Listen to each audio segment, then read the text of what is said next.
Some of them, like, you guys would be like, really, you're a singer? Because this is what it sounds like.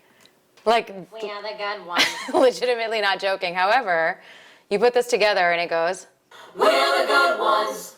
And then you put that together with all the strings, and here we have, we are the good ones. We are the good ones.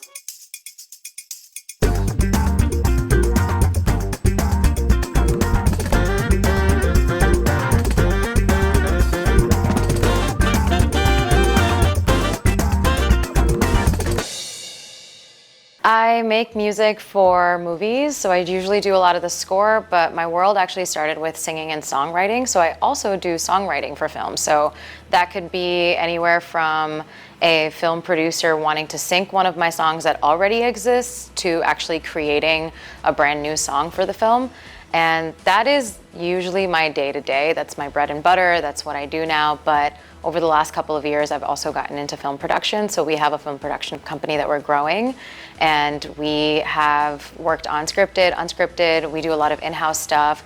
But lately, we've also just been branching out. So I had really no intention of getting into music. I was a case manager for domestic violence cases. I went to school for clinical psych. I did my master's as well, and I was about to get my PhD, and then I got this kind of really left field opportunity to go and explore what it could be to, I guess, work in the music industry. I've been singing since I was a kid. Like, I've been singing since I was 5 or 6 years old, but it was not a reality, you know? Like, I grew up in a time where there really wasn't anyone, especially South Asian, doing this kind of stuff. No one to really like look at it and go, hey, I can follow your journey or your path, right? So I wasn't like missing anything. It's not like I thought, oh no, I have this dream and I couldn't pursue it. There was no dream. Like, the dream was go get a job, right? Maybe in the last 5 years do I really feel like this is my world, which sounds crazy, but I did have a side-by-side job even once I quit that old job and started all this when I came back to America, because I moved to India for the opportunity. When I came back to America, I had to pay my bills, so I couldn't just, I didn't understand, like, how do you make money from music? The composer who, I guess, like, gave me the opportunity, his name is Ar Rahman. He's a huge composer. You know, he's who we saw growing up as, like, our music idol and the person that feels unreachable, right?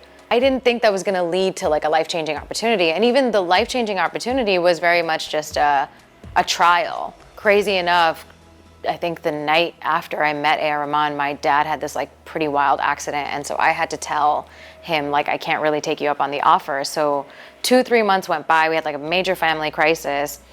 Keep in mind that I wasn't on YouTube. Instagram back then was like, you post your personal photos, right? There's no self-promotion. I wasn't planning on this. I wasn't trying to get anyone's attention. So when something like that happens to you and you don't come from a place of, I guess, being surrounded by people in the entertainment space, I'll never blame my parents, but they didn't understand, right? And they loved me as a singer, but what does it mean to change a career path? That's a whole different thing. So there wasn't any support. So you don't look at that opportunity and go, oh my God, my world's changing. You look at it and you think, you just feel fear. And I'm like, what does this mean for me to just hop over to India where I'm from there, but, you know, I'm from New York, actually, right? I'm born and raised in New York. I can't just be expected to just go to a different country and just change everything. But what followed afterwards made me almost like lose my independence, because I had to fully focus on family. I was very alone. I was like at home, just pretty much not communicating with anybody. And I thought, I think I need to give myself a shot, because even after 3 months, he was like, the opportunity still stands. And nobody in this industry does that for you. I love that every day looks so different. To give you an example, like right here, you see a bunch of stems. This is actually a very small project, but sometimes this looks like 150, 200 different layers. And sometimes I have to sit there and like clean it all up and like fix all the little details. And that's like the boring stuff. It's not the fun, I'm making amazing music on the keyboard or piano or guitar. So some days it's just, hey, client work is priority and I have a deliverable and I have to work on a commercial, which has a 48-hour turnaround. Other days it's like really, really creative and I'm like right in the middle of starting a film. For example, I just signed on to a feature documentary yesterday, and the first step of that is basically building out the template for my music. And that's gonna be really exciting because I'll sit there for hours and just literally press my keyboard to figure out different sounds. And I love that because it's like I'm by myself, nothing else around me, and I just get to mess around and find all the sounds that work with this specific documentary. Other days I'm working heavy on production. When I filmed Portrait a few months ago, I think for like a solid month or so before we went into actual production, it was only film production stuff. And film production, I mean, if I say like music was not in the cards, like film production was absolutely not in the plan, right? So I guess a combination between sometimes waking up and just being here for 12 hours straight and forgetting to eat and drink, and other times having like 6 coffees in a day and being outside. I think my absolute favorite part is when I first get a film, whether it be a script on the production side or whether I sign on to like a new film to compose the music for. Every time I watch that, it's just like endless possibilities. I'm thinking in my head, what will go here, what will go here. I think the really exciting part is also the end. Whenever the directors finally get that final cut with music, they're just like, this is insane. It's so dry, right? When there's no music and sound is not finished and all that stuff. And then you watch like color happening at the same time. I love that part when they finally go, Ria, this is it. This is what I've been envisioning. And I'm like, I got to make your vision come to life. Like, it's such a not solo game. I know what it feels like to see paper words on a script, to then see it on screen with everyone that you hired. Like, that moment is so awesome. I screenshot every time a director or producer says like, this is it, this is what I've been looking for. I have it screenshotted and I just like leave it in my laptop because it's always just a reminder like, damn, this is a very cool thing that you get to do on a daily basis. I want to work with people I actually care about. They always tell you like business is business. It's so not that in entertainment. You become friends with the people you work with. And in fact, you choose your project partners in the future based off of who you enjoyed working with. So I guess my philosophy is like, just be a decent human being, and I think problem solving is so important. I used to say that I don't think I use my degree at all, but I think that's not true. I was always a very calm, like mediating kind of person in my household and in my job. And I find that that has really helped me when it comes to being a good composer and communicating with like a wide variety of people. I'm honestly, maybe this is gonna sound cheesy, but I'm just grateful every day that I get to do it. The fact that I got to have my potential open up, that is really cool to me. Now that I'm a composer and not just a singer or just a singer-songwriter, I think it shows a lot of people that these things are possible, especially for women of color. I think I'm one of maybe 4 female composers that I know that are South Asian. Time and time again, we all have the same kind of thought process, like even as a female producer, right? When I did Portrait, like I'm all of 5'2". I'm a woman on set. There's gonna be like larger non-brown men on set as well. And sometimes I see there's a natural going to a certain person because they look like that, but they'll forget like, oh, I'm actually the leader of the production team, right? So it's really important to me that women can be in these fields and respected in these fields, because as much as women are being seen, there's still like a stereotype within like the larger studios. I think there's so much more opportunity now. I also see parents being so much more supportive because they're seeing people that are actually doing it, right? So to give you an example, like I went to LaGuardia High School Performing Arts when I was in New York, and when I went there might have been 3 South Asian kids in the school. Now I see kids like coming out of there, drama, vocal, and it makes me so happy. So already that is changing. Ask for, like, just absorb advice when you're younger and do everything that you can possibly do. So I would just say do anything, everything, like beat down doors, keep throwing shit at the wall, because you have the time and you don't realize it, how much time you have until you get older.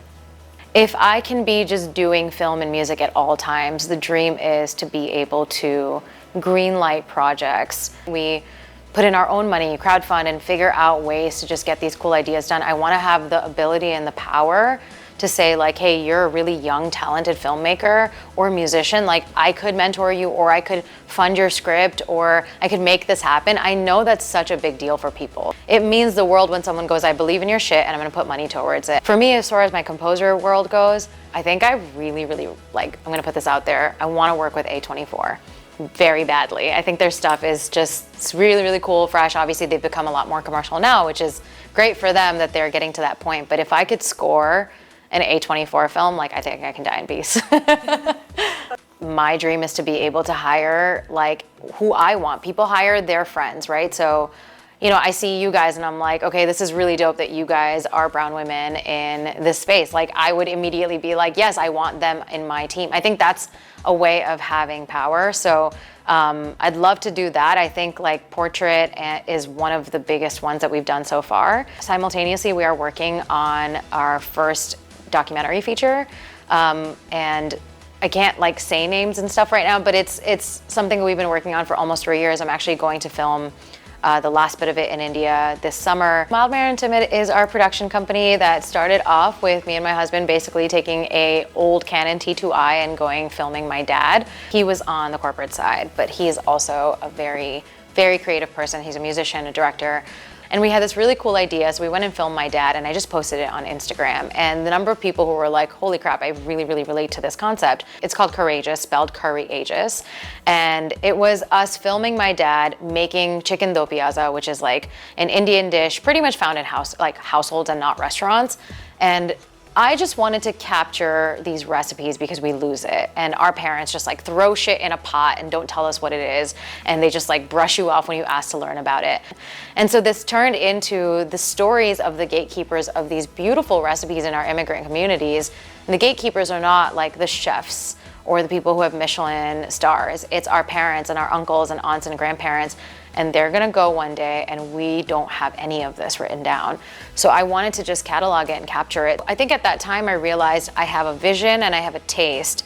I just didn't have like the resources and the support system to understand that I could do this. But I guess you really just need to start off with trusting yourself, right? So then the crowdfunding came, learning like how to do all this paperwork and all that stuff. And that's where it started. So people would be like, would you look at my script? And I'm like, okay, this is kind of how it starts. You start looking at scripts, you start seeing if they're something that fits your taste. There's no rules to it. And now we have a full-on production company with potentially 7-8 projects on our pipeline. And I hope that, you know, it ends up somewhere. Okay, so this is a song that I needed to create the end section for. Let me show you like a couple of layers of strings that I did. It's fun to see it separately and then hear it together. So here's the first one. I'll just show you like bits and pieces.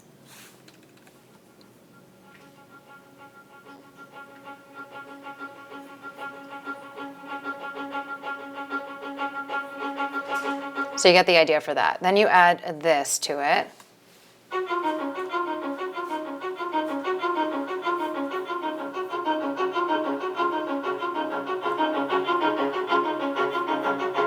Okay, so there's that, and then there's a third section that I added over here.